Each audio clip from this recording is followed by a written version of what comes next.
Okay, let's dive right into this. Welcome to today's Explainer, where we are tackling an absolutely massive challenge, cracking the UGC NET English Literature exam. If you're prepping for this right now, you know exactly how daunting it can feel. I mean, the syllabus looks like this endless, bottomless ocean of books, poems, and critical theories.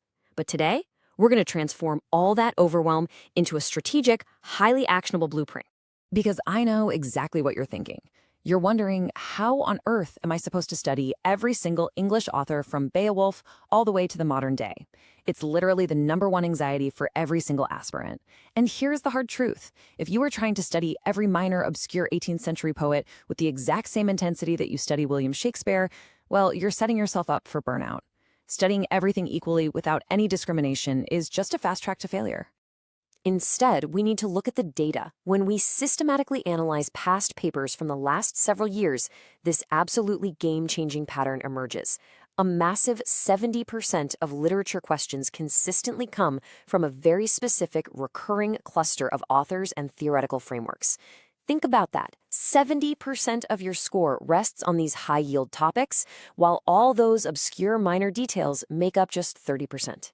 We have got to flip your study habits to match this reality.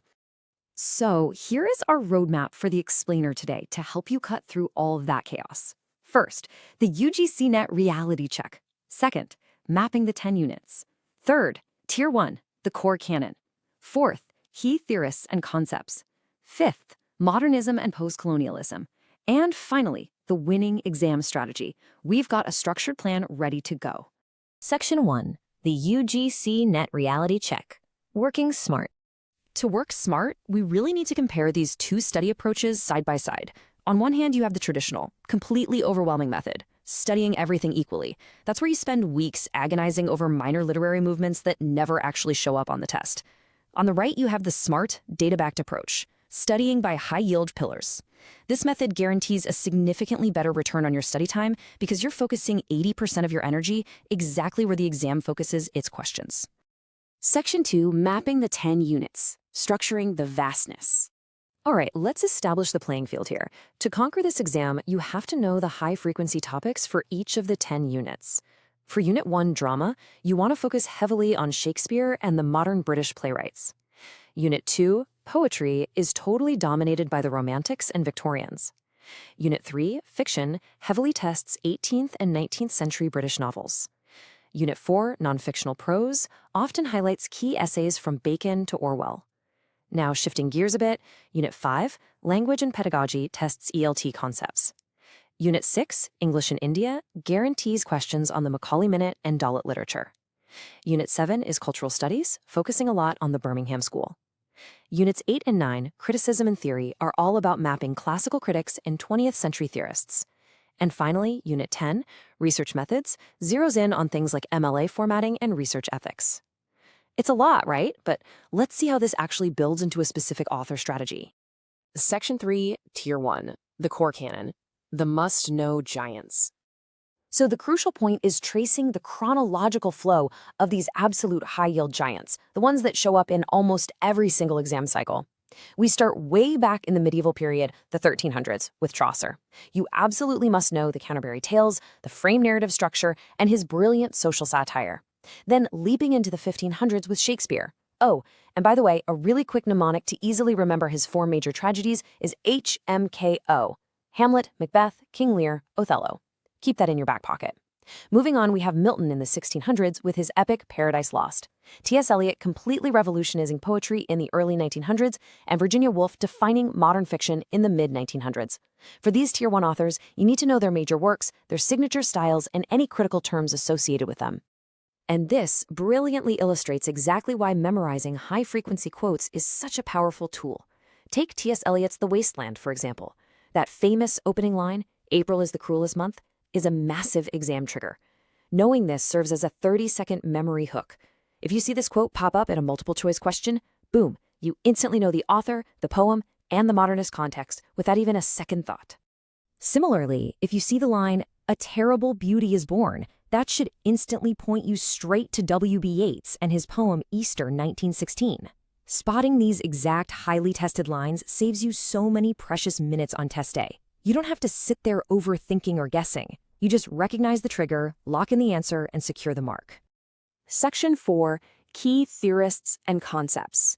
The ultimate score booster.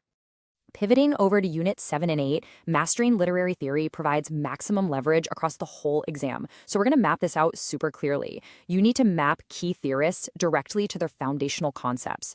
Ferdinand de Saussure gives us structuralism, breaking language down into the signifier and the signified. Michel Foucault is all about discourse and how power and knowledge are totally intertwined. Jacques Derrida introduced deconstruction. Simone de Beauvoir is absolutely foundational for feminist theory and the social construction of gender. And Edward Said gave us Orientalism, which essentially shaped post-colonial critique. Understanding these specific, direct mappings is highly testable. You are pretty much guaranteed to see these exact pairings in matching questions. Now, what's really interesting to dive deeper into is Derrida's concept of deconstruction. It's a method of analyzing texts by revealing internal contradictions, essentially showing that meaning is always deferred or constantly slipping away. But here's the pro tip for the exam. When you're looking at multiple choice questions, be warned. Look out for Derrida's specific keywords. Words like trace, difference, and logocentrism. Spotting those keywords is your structural clue to finding the right answer fast. Section 5, Modernism and Postcolonialism. The 20th century dominance. When we look at historical periods, the 20th century dominates paper 2 more than any other era, particularly modernism, and you absolutely must understand stream of consciousness. This is a narrative technique that captures the unbroken continuous flow of thought and awareness right inside a character's mind. It is a guaranteed exam term. You'll need to link this directly back to those Tier 1 authors we talked about, like Virginia Woolf and James Joyce. It's not just about knowing the dictionary definition, it's knowing exactly who utilized it to change fiction forever. Then, on the post-colonial side of things, a totally crucial concept is hybridity. This refers to the creation of new transcultural forms within the contact zone produced by colonization, a concept famously championed by Homi Bhabha. This directly connects to the 6 to 10 guaranteed questions you'll face on Indian writing in English. Grasping hybridity helps you deeply analyze authors like Salman Rushdie and their incredible linguistic experimentations. Section 6, the winning exam strategy, your action plan. Okay, so how do we actually turn all these theoretical insights into a concrete, actionable daily routine? Here is your 4-step PYQ or previous year question study cycle. Step 1, read the topic or concept just to build your foundation. Step 2, quick reading. Get the summaries, the character lists, the historical context. Guys, please do not try to read a massive 500-page novel from a minor author if you are short on time. Step 3, PYQs. Actually solve 10 to 20 past questions specifically on that topic. And step 4, absolutely the most important one, the error log. Note down exactly what you got wrong and why you got it wrong. This error log is your absolute secret weapon to stop repeating mistakes. Remember, PYQs show you exactly how these concepts are actually tested on the big day. Let me put this all into perspective for you. Just remember this number, 40. Mastering just 40 core authors covers the vast majority of the exam. Suddenly, this whole thing doesn't look like an impossible task, does it? It transforms a terrifying, seemingly endless syllabus into a highly achievable, tightly focused goal. You can absolutely do this. So here is the final provocative thought I want to leave you with today. Are you going to continue stubbornly trying to study everything under the sun, burning yourself out? Or will you use this strategic blueprint to secure your junior research fellowship? The choice is